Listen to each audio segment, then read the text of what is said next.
Hello friend, कैसे हैं आप लोग। उम्मीद करते हैं कि आप लोग अच्छे होंगे और अपनी तैयारी को लगातार निरंतर रहे होंगे।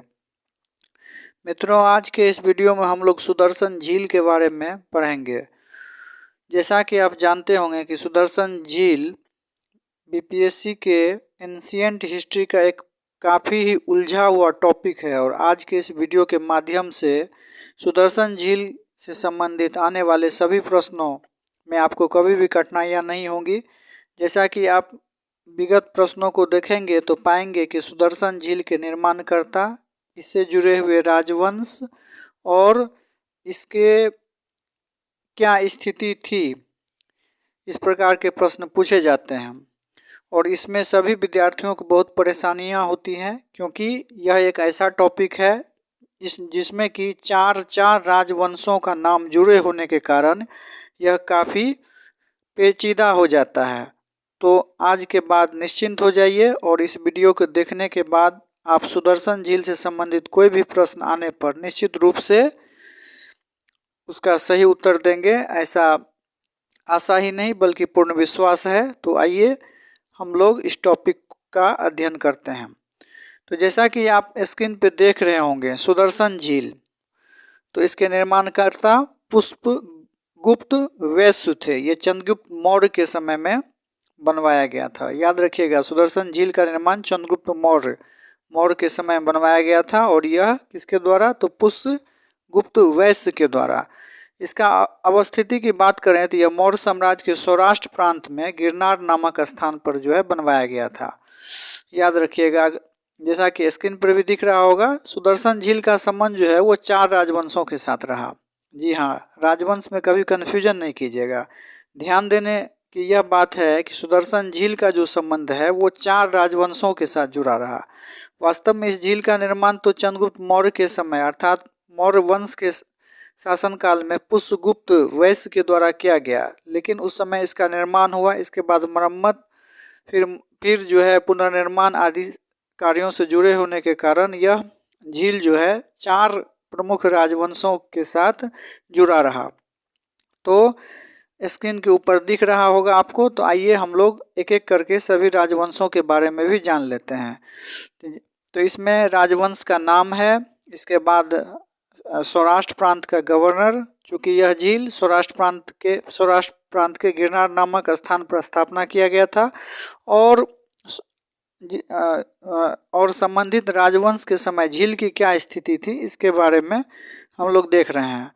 तो आइए अब इसको मैं थोड़ा सा इस तरह से क्लियर करके आपको दिखाना चाहता हूं और स्क्रीन का आप चाहें तो इसको स्क्रीन शॉट भी ले सकते हैं और आप अपनी नोट्स या बुक पेज में लिख सकते हैं। आपको स्क्रीन पर स्पष्ट दिख रहा होगा जो इस झील का जो है संबंध वो चार राजवंशों था, जिसमें सीरियल नंबर 1 में है मौर्य वंश। मौर्य वंश चंद्रगुप्त मौर्य वंश के संस्थापक थे और इनके समय में सौराष्ट्र प्रांत का जो गवर्नर था वो पुष्पगुप्त वैश्य था और इसके समय में इस झील का निर्माण कराया गया था।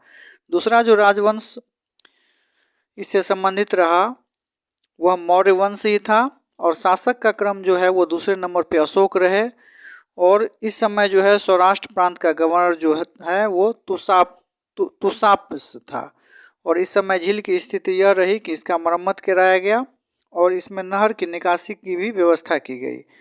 क्योंकि उस समय के दिनों में काफ़ी अकाल और पानी की समस्या थी, सिंचाई की समस्या थी, अतः अशोक ने क्या किया कि इसमें नहर निकासी के लिए भी प्रयास करवाया और उसके सौराष्ट्र प्रांत के गवर्नर तुसाप ने जो है इसको लेकर के पहल किया। तो याद रखिएगा, जो प्रारंभ में जो है वो मौर्य वंश के साथ ही सुदर्शन झील का संबंध रहा और मौर्य वंश के चंद्रगुप्त मौर्य जो कि संस्थापक थे उसके समय में इस झील का निर्माण किया गया और चंद्रगुप्त मौर्य के बाद जो है अशोक महान के समय इसका मरम्मत और नहर की निकासी की भी व्यवस्था की गई। तीसरा नंबर पे जो राजवंश सुदर्शन झील से संबंध रहा उसका नाम है शक शासक रुद्रदामन। तीसरा नंबर सीरियल में आप देख रहे होंगे शक शासक रुद्रदामन। इसके समय में सौराष्ट्र प्रांत का जो गवर्नर था वो सुविशाख था और इस समय जो है झील की स्थिति में यह हुआ कि इस समय झील को जो है मरम्मत करवाया गया। चौथा जो राजवंश था वो गुप्त शासक था। गुप्त राजवंश था। तो गुप्त शासक स्कंदगुप्त के समय जो है सौराष्ट्र प्रांत का गवर्नर था गवर्नर पर्णदत्त के पुत्र चक्रपालित। याद रखिएगा, गवर्नर पर्णदत्त का पुत्र चक्रपालित द्वारा जो है इसका पुनर्निर्माण करवाया गया। हालांकि बहुत सारे जगह आप देखिएगा कि गवर्नर चक्रपालित भी दे दिया जाता है, तो इससे कोई कन्फ्यूजन नहीं लेना है। या वास्तव में चक्रपालित जो था वो पर्णदत्त का पुत्र था, लेकिन अगर चक्रपालित भी आ जाए या पर्णदत्त भी आ जाए तो उसमें कन्फ्यूजन नहीं होना है। तो याद रखिएगा, जो सबसे पहला मौर्य वंश के द्वारा जो है निर्माण कराया गया और गुप्त शासक स्कंदगुप्त के द्वारा इसका पुनर्निर्माण करवाया गया। अशोक के समय जो है इसका मरम्मत और नहर की निकासी की व्यवस्था कराया गया और शक शासक रुद्रदामन के समय इसका मरम्मत कराया गया। ऊपर से याद रखना है गवर्नर के नाम पुष्यगुप्त वैश्य, फिर तुषाप, फिर सुविशाख और सबसे अंत में चक्रपालित। सुदर्शन झील के निर्माण की आवश्यकता क्यों पड़ी? तो याद रखिएगा, जो चंद्रगुप्त मौर्य के समय में लगातार 12 वर्षों तक भीषण अकाल पड़ा था और इसी भीषण अकाल से उत्पन्न हुई जल की समस्या के निवारण हेतु इस झील का निर्माण किया गया था। सुदर्शन झील के पुनर्निर्माण का उल्लेख जो है वो स्कंदगुप्त के जूनागढ़ अभिलेख में भी मिलता है।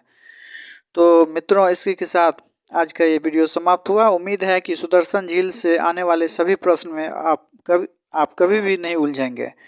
Thanks for watching this video.